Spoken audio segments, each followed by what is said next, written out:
Olá pessoal, tudo bem? Vamos para mais uma videoaula?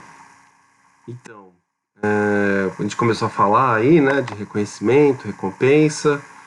Vocês provavelmente perceberam que nós vamos detalhar a questão da recompensa.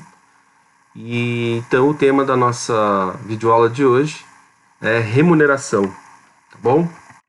Espero que todos vocês estejam bem e tomando todos os devidos cuidados, né? Bom, pessoal, em administração de pessoas, então, né, nós vamos dar uma atenção maior aí para a questão da recompensa, tá bom? Nas organizações, normalmente a recompensa ela é denominada de remuneração. Então, a gente vai falar muito de remuneração, né? A remuneração é um conjunto de coisas que vão ser oferecidas ao trabalhador para que ele continue trabalhando na minha organização, continue se dedicando, né, com esforço, com esmero, com cuidado, com zelo, dedicação, comprometimento, enfim, e que também retenha esse trabalhador, né, porque ele não opte por outra organização. Tá? Então a ideia da remuneração ela está dentro dessa intenção de manter, né, aquele trabalhador na minha organização e motivá-lo, estimulá-lo a se dedicar e oferecer cada vez mais, né, para a organização, tá bom?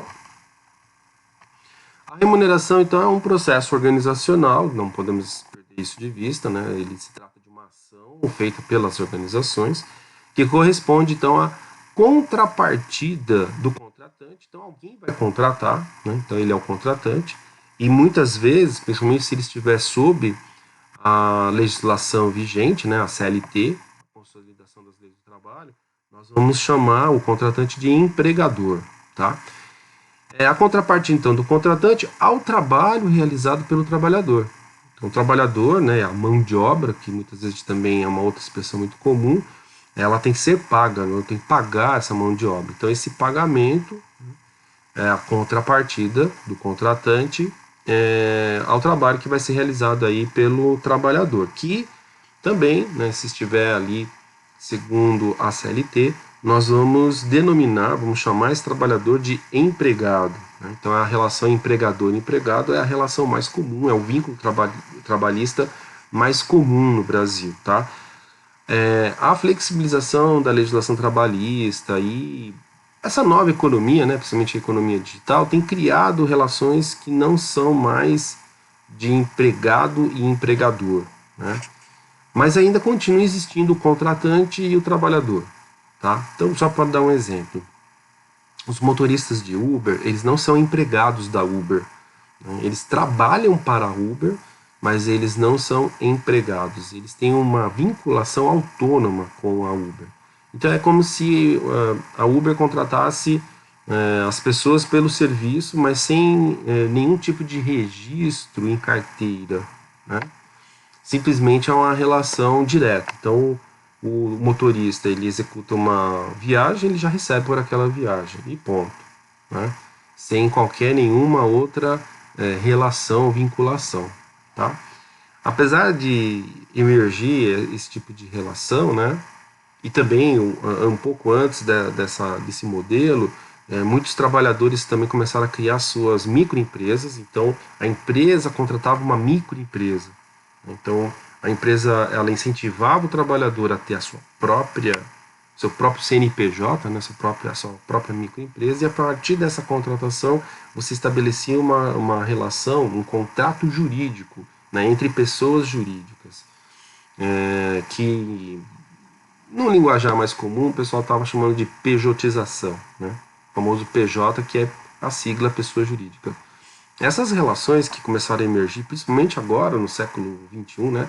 Não que elas não existissem no século XX, elas já existiam, tá? Mas elas ficaram cada vez mais comuns no século XXI.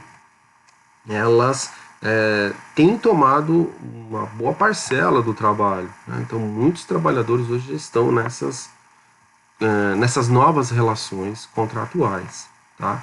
E aí, a gente assim, não é que a gente deixe de falar empregado e empregador, mas essa expressão empregado e empregador ela começa a ficar complicada, né? porque ela não está mais contemplando a grande maioria, a esmagadora maioria. Ainda é a maioria, mas já não é mais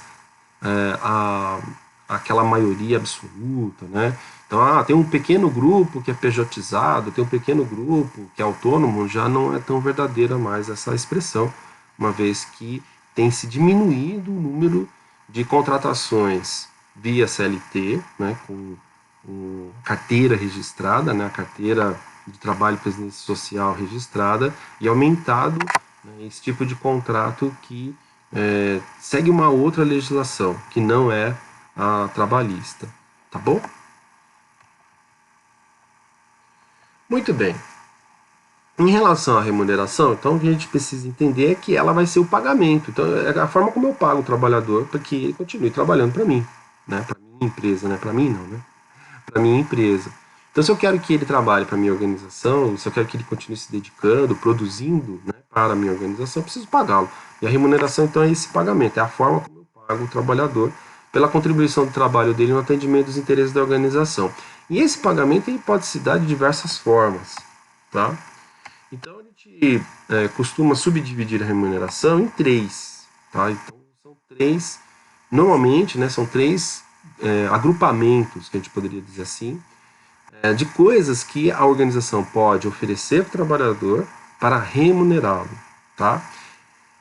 O salário, que é o mais comum, o mais tradicional, o mais antigo, enfim, é a forma, né, que nós já historicamente pagamos pelo trabalho de qualquer pessoa, né? Você paga o salário, inclusive tem como origem, né, a palavra sal, porque no passado, bem distante já da gente, né, lá na Idade Antiga, muitos dos trabalhos eram pagos com punhados de sal, né? Porque o sal ele era um item muito importante para manutenção, para o aumento, vamos dizer assim, né?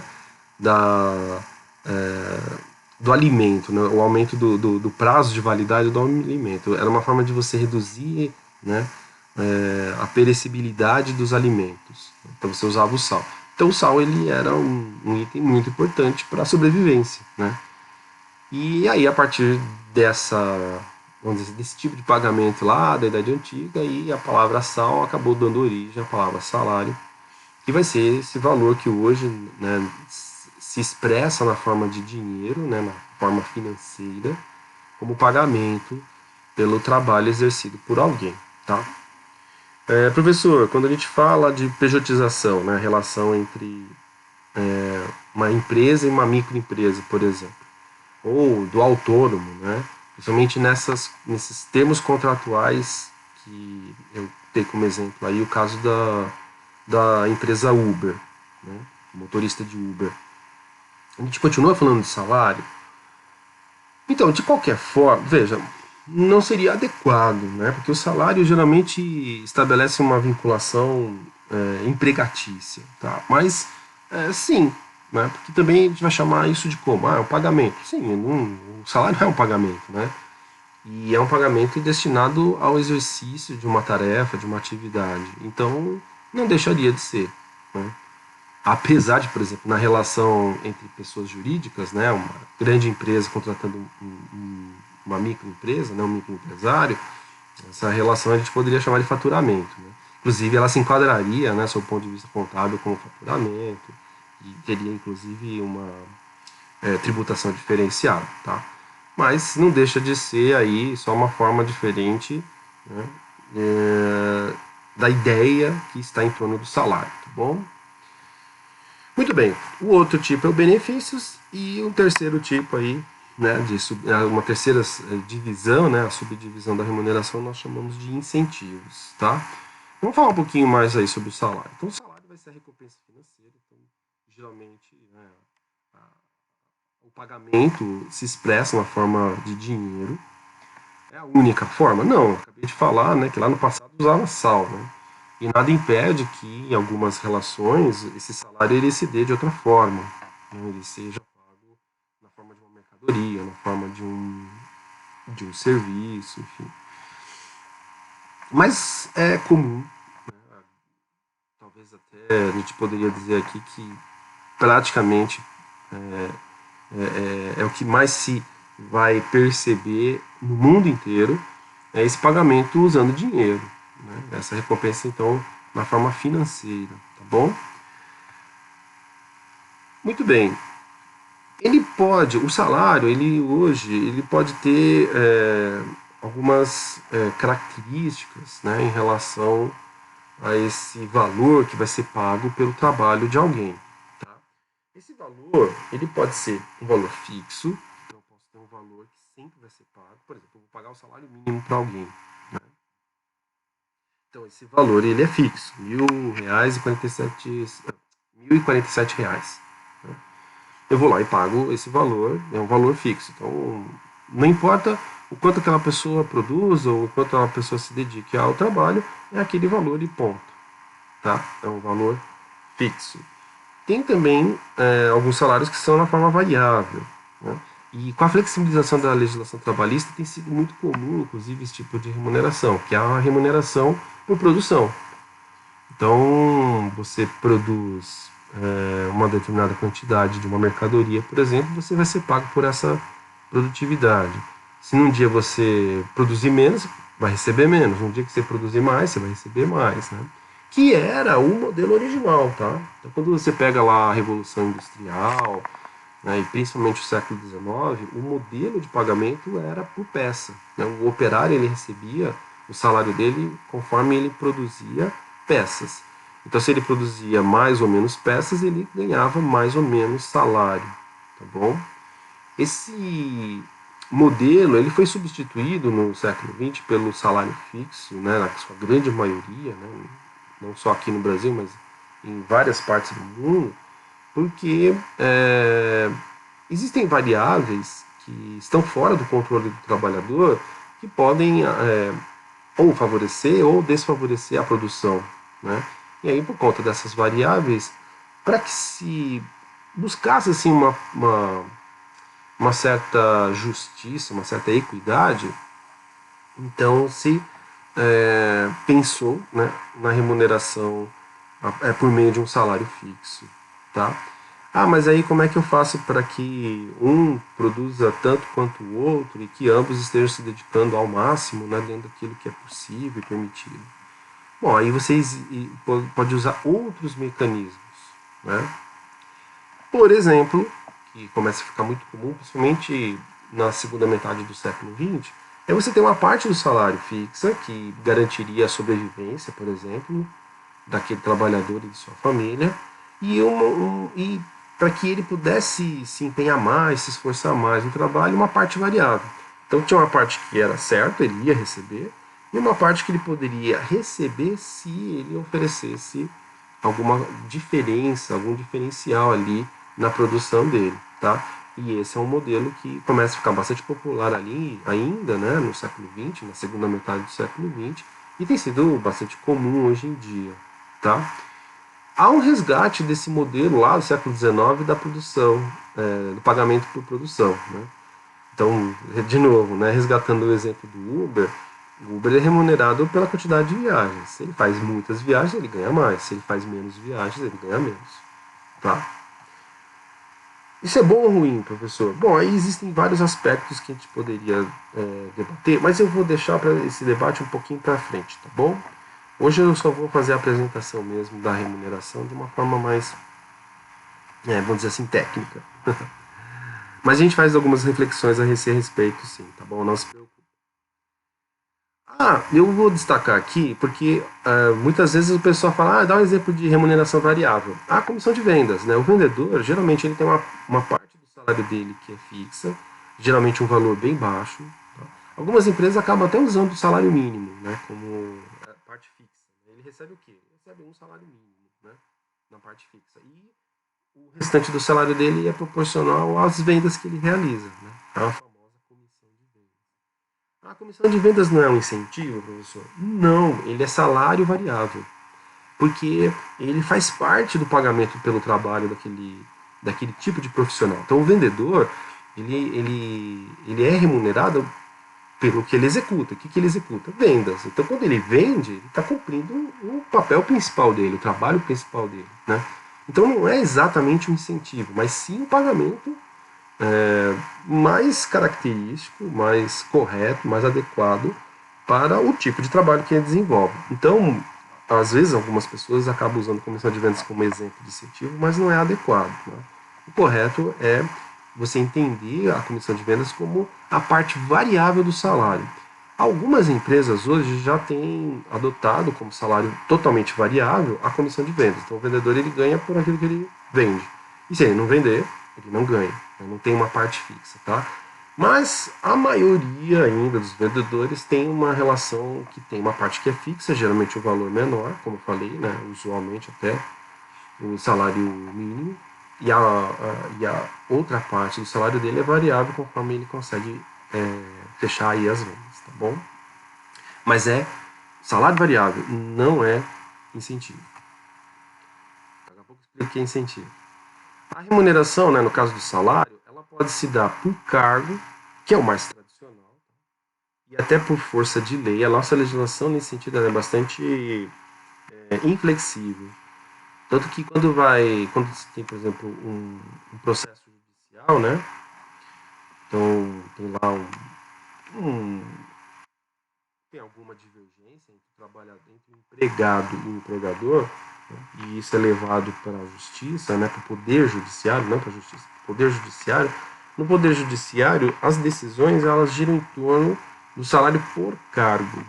Então as pessoas recebem porque ela é engenheira, ela recebe porque ela é técnica de administração, né? Mas modernamente nós temos abordado a possibilidade de fazer a remuneração, né, o pagamento desse salário por competência, que é um modelo, vamos dizer assim, mais adequado por conta da contribuição das pessoas. Porque às vezes as pessoas têm a mesma formação, inclusive o mesmo cargo, mas a contribuição de cada uma delas pode ser diferente. Uma contribui mais porque ela é criativa, porque ela resolve, né, problemas de forma proativa, e a outra contribui menos porque ela não se dedica em inovar, em propor ideias novas, ela não é proativa, ela só resolve o problema se alguém mandar. Então, apesar delas terem a mesma formação e às vezes o mesmo cargo, não seria, né, vamos dizer assim, justo que você remunerasse as duas do mesmo jeito, que o salário das duas fosse igual. Então, como é que você pode fazer essa distinção, né? Então, nós temos hoje uma alternativa que seria a remuneração por competência. Você poderia pagar o salário baseado não no cargo, mas nas competências que as pessoas manifestam, tá?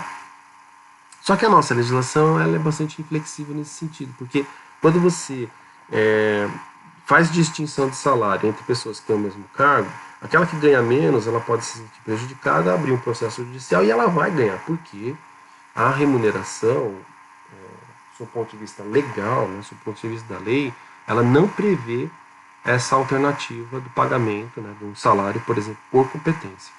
O salário ele sempre está associado, ele está atrelado, ele é quase que indissociável, né, do cargo, tá bom?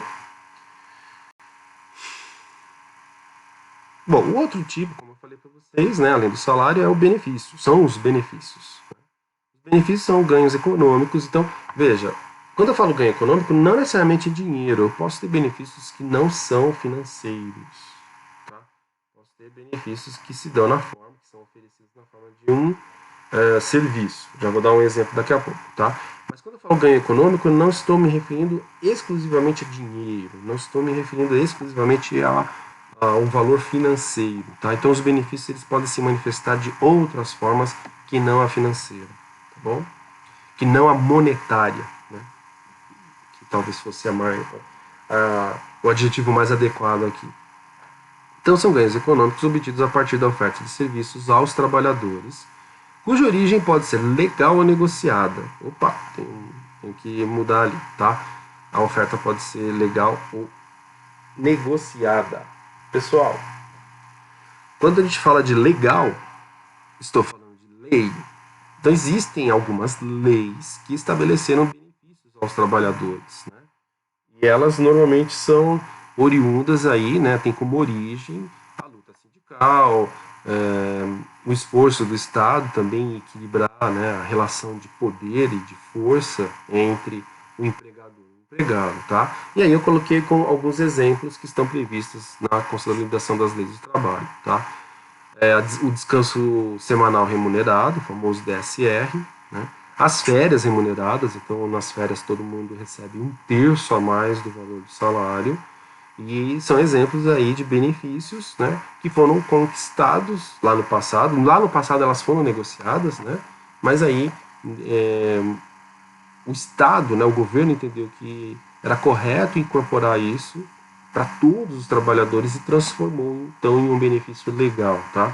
O Vale Transporte também é uma exigência legal, né? O trabalhador ele tem direito ao Vale Transporte quando as despesas de deslocamento dele superam, né, 6% do valor do salário dele. Aí então a, a organização ela é obrigada por lei a fazer a compensação dessa diferença, né, desse valor a mais que o trabalhador tem que despender para poder se deslocar da casa dele até o local de trabalho, tá bom? E existem outros benefícios que são determinados aí por lei, tá bom? Que provavelmente vocês viram lá nas aulas de legislação. E existem benefícios que são negociados, tá? E esses benefícios que são negociados, eles podem ter, a negociação ela pode ter sido individual ou coletiva. O mais comum é a negociação coletiva, né? Principalmente aquelas mediadas pelo sindicato, que inclusive foi um dos nossos temas, né, iniciais aqui do terceiro bimestre. Então, os benefícios negociados coletivamente predominam, né, prevalecem sobre os individual, porque você consegue uma série de vantagens quando você pensa em grupos maiores de pessoas, né? Quando você faz uma negociação com o indivíduo, nem sempre há vantagens, né? Quando você faz negociação com várias pessoas, né, em grupos, né, negociações coletivas, a quantidade de pessoas pode diluir custos, então ser um benefício interessante, tanto para o trabalhador quanto para a empresa, porque a empresa também vai poder pagar um valor talvez diferente. O custo para ela vai ser diferente porque há uma quantidade maior e você, tendo uma quantidade maior, você dilui esse custo. É a famosa economia de escala, tá? E como exemplos desses benefícios negociados, a gente pode citar aí o plano de saúde, que com certeza é o mais comum, o mais tradicional. A grande maioria das organizações oferecem planos de saúde para os seus trabalhadores. Muitas vezes, né, a grande maioria também desses planos de saúde são estendidos aos dependentes daquele trabalhador, né, do empregado ali da minha organização, tá? Temos a alimentação. Aí a alimentação ela tem um rol enorme de possibilidades. Ela pode, por exemplo, ser a refeição diária. A refeição diária ela pode se dar por um valor que eu pago ou um ticket, né? Apesar que o ticket foi substituído por cartãozinhos que tem lá um crédito, né? Que o trabalhador ele vai descontando esse crédito quando ele vai no restaurante, por exemplo, para se alimentar, né? Para almoçar, para jantar, dependendo do turno que ele realiza, tá bom? E pode também envolver, por exemplo, a questão da cesta básica, né? A empresa pode oferecer como benefício negociado, né, a oferta ali para os seus empregados de uma cesta básica, né? Ou ele ganha lá o que antigamente nós também chamávamos de ticket, né, o vale alimentação, que hoje também está num cartãozinho, que você vai, por exemplo, no supermercado e com aquele cartão você pode adquirir, né, você pode pagar por produtos que tipicamente compõem a cesta básica, né? Lembrando que a cesta básica vai ser aquela lista de produtos que nós, seres humanos, né, precisamos para sobreviver. E neste caso da cesta básica, sempre tendo como uma família referência, né, uma referência de família, um casal com 2 filhos, tá bom? Então 4 pessoas, tá? O pai, a mãe e as crianças, 2 crianças. E o terceiro tipo aí de remuneração são os incentivos. E aí os incentivos, como o nome sugere, eles são formas de você premiar desempenhos extraordinários ou desempenhos que são, vamos dizer assim, eles servem de exemplo para os outros, né? Aqui eu gosto de fazer uma diferença. Ah, bom, professor, mas os benefícios não são iguais aos incentivos, né? O benefício também não é uma forma de incentivar. A diferença é que o benefício, geralmente, ele se estende para todo mundo de forma igual. Você não vai fazer distinção. Você pode variar valor, né? Então, por exemplo, o vale alimentação, por exemplo, ele pode ser proporcional ao salário da pessoa. O vale transporte, ele vai ser sempre proporcional ao salário da pessoa, né? Porque ele sempre vai ter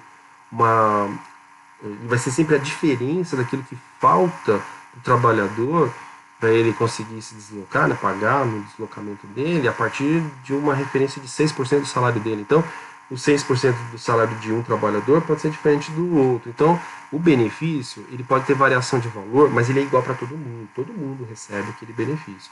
Já o incentivo não. O incentivo ele pode ser, inclusive, individualizado. Você pode promover, por exemplo, uma competição entre os vendedores e somente o vendedor que mais vender vai ganhar um prêmio. Então, o incentivo ele tem essa característica, ele não é de natureza tão coletiva, né? Ele serve para o coletivo, mas a entrega dele pode ser mais individualizada ou para poucas pessoas. Os três primeiros os três primeiros que mais venderam, né, os 3 melhores vendedores vão ganhar um prêmio, né? E eu tenho 10 vendedores, então vai ter 7 que não vão receber esse incentivo, tá? É um exemplo que pode acontecer, tá? Então os incentivos são ganhos econômicos também, eles podem se dar na forma tanto monetária como não monetária, tá bom? Que são obtidos a partir de desafios que são explícitos. Então eu desafio o trabalhador, há um desafio explícito e normalmente público, todo mundo sabe da existência daquele desafio. E o trabalhador, se ele alcançar ou superar aquela meta, aí ele faz jus a esse incentivo. Se ele não alcançar a meta ou não superá-la, ele não vai fazer jus ao incentivo, então não faz parte, né, da remuneração, vamos dizer assim, que todos têm direito, tá bom? Então a parte... Alguém pode perguntar assim, mas não seria então uma remuneração, um salário variável, né? Não seria um exemplo de remuneração variável? Não. Não, porque o incentivo ele não vai entrar na conta, por exemplo, do cálculo das férias, do 13º, dos descontos trabalhistas, né, como é o caso do FGTS, do INSS, que serve para aposentadoria. Tá? Por exemplo, a comissão de venda, como ela é salário variável, ela entra na conta. Então, na hora que eu vou pagar lá, cumprindo a lei, o 13º, eu tenho que contemplar todas as comissões que aquele vendedor teve ao longo do ano. Né? Agora, se eu, por exemplo, coloco como prêmio, né, um bônus, né, quem conseguir bater a meta vai ganhar R$1.000 a mais. Esse R$1.000 é um bônus, ele não é salário variável. Né? Até porque ele é esporádico, ele aconteceu naquele evento, depois ele não se repete mais. Então, esse 1.000 ele não vai ser incorporado para fins de INSS, para fins de FGTS, porque ele é extraordinário, ele está fora, ele não está contemplado, né, na remuneração, vamos dizer assim, que todos fazem jus por ser direito, tá bom? Tanto é que muitas vezes esses incentivos nem são oferecidos na forma monetária, até para evitar a confusão. Porque alguém pode falar assim, não, mas é dinheiro, então vai ter que incidir sobre esse valor, FGTS, INSS, etc. Então, muitas vezes, os incentivos eles nem são oferecidos na forma na forma monetária, para evitar, né, essa confusão e essa discussão, e às vezes até um processo judicial, tá bom? Então é muito comum que sejam ofertados de formas não monetárias. Existe um incentivo que ele já está previsto em lei. Pode parecer estranho, mas existe, que é a participação nos lucros e resultados. Inclusive, as organizações normalmente se referem a ele na forma da sua sigla, né, PLR. E o PLR, então, é um incentivo previsto em lei. Então, todos os trabalhadores que estão aí nas empresas que estão sujeitas à lei das sociedades anônimas, né, todos os trabalhadores das sociedades anônimas, das empresas que estão sobre o regime de sociedade anônima, eles fazem jus à participação dos lucros e resultados, tá? O PLR. Tem tributação especial para esse tipo de valor, e aí nesse caso é um valor financeiro, né? Mas está tudo lá regradinho, né? Tudo dentro de uma norma legal. E aí as empresas precisam obedecer e os trabalhadores precisam conhecer para saber quando ele pode reclamar ou não por esse tipo de incentivo, tá bom? Mas além do PLR, né, que com certeza um elemento aí previsto em lei, você pode oferecer aí, né? Eu já falei o exemplo do bônus, mas é muito comum, por exemplo, viagem. Ó, quem conseguir produzir tantas peças, imagina que você trabalha numa metalúrgica, né? Quem conseguir superar em, sei lá, 20%, né, a produção de parafusos, vai ganhar uma viagem para o litoral, né? Quem conseguir resolver mais problemas, né, atender mais clientes resolvendo seus respectivos problemas no mês, vai ganhar um jantar no restaurante da moda ali, badalado, enfim, você pode ter esse tipo de incentivo, bom? Pessoal, então eu vou encerrando por aqui essa videoaula, né, sobre remuneração e já informando vocês que o nosso próximo tema será descrição de cargos, que tem tudo a ver com remuneração. Então aí nessa aula eu vou explicar essa relação entre a remuneração e a descrição de cargos, tá bom? Principalmente porque, como eu comentei já na videoaula de hoje, os salários estão muito hoje atrelados ao cargo, né? Então a gente precisa entender um pouquinho esse conceito de cargo. Tá legal? Pessoal, tendo dúvidas, por favor, escrevam lá no fórum e estejam atentos às atividades propostas. Apesar que eu já vou adiantar aqui para vocês, esse finalzinho de ano, todo mundo cansado, véspera de Natal, de Ano Novo, eu não vou colocar nenhuma atividade, tá bom? Eu vou deixar vocês mais aí só com a preocupação de acompanhar as videoaulas, tá bom? E a realização de tarefas eu vou deixar para quando nós retornarmos aí do recesso de final de ano, tá ok? Então é uma forma aí de aliviar um pouco a tensão, né? E dar a vocês um certo fôlego aí nesse final de ano de 2020, tá bom? Pessoal, muito obrigado pela atenção de vocês. Continuem se cuidando e tudo de bom.